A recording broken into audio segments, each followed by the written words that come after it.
Hi friends,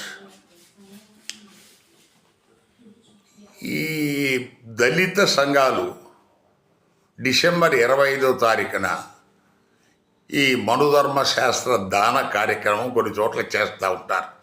చేసి వాళ్ళు సంబరపడతా ఉంటారు. అంబేద్కర్ గారు 1927 డిసెంబర్ 25న మనుధర్మ శాస్త్రాన్ని తగలబెట్టాడు.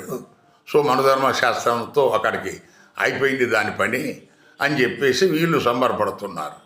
బట్ మనకు చాలామందికి అది ప్రచారంలో లేదు.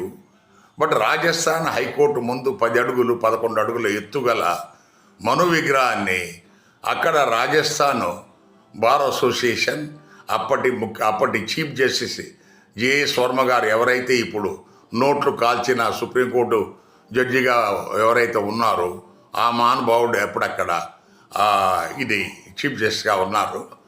సో వీళ్ళు కలిసి అక్కడ మేము కాన్స్టిట్యూషన్ జాంతానే అంబేద్కర్ జాంతానే అని ఇన్స్టాల్ చేశారు. సో దీని మీద కొంత ఎత్తున ప్రజాగ్రహం వస్తున్నాయని దళిత సంఘాలు వీళ్ళంతా చేస్తున్నాయండి.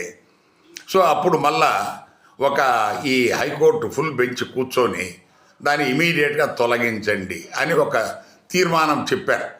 కానీ అది అమలు చేయలేదు. 1989లో తీర్మానం చెప్పారు, అమలు చేయలేదు.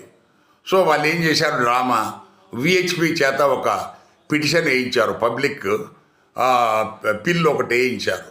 సో దాన్ని తొలగించొద్దు, మా మనోభావాలు దెబ్బతింటాయని. సో దాని ప్రకారము 1989 నుంచి ఆ కేసును డిస్పోజ్ చేయకుండా డ్రామా చేస్తున్నారు. సో మనకి ఇప్పుడు సుప్రీంకోర్టులో మన జడ్జిగా వచ్చిన జేఎస్ వర్మ గారు అప్పుడు సూత్రధారి పాత్రధారి.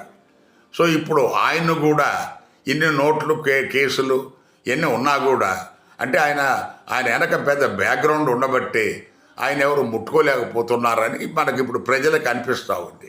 ఎందుకంటే ఒక మను విగ్రహాన్ని పెట్టించగలిగినోడు ఇప్పుడు ఆయన్ను మనకు ఆయన వెనక పెద్ద బ్యాకప్ పెద్ద పవర్ఫుల్ సపోర్ట్ ఉన్నట్టుగానే కనిపిస్తూ ఉంది. సో ఇప్పుడు ఆ పబ్లిక్ ఇంట్రెస్ట్ లిటిగేషన్ 1989 నుంచి అది డిస్పోజ్ కాకుండా సుప్రీంకోర్టులో మనకు పెండింగ్లో పెట్టారు, హైకోర్టులోనే పెండింగ్ ఉన్నట్టుంది. సో ఇది దాని వెనక ఉన్న చరిత్ర. Thank you.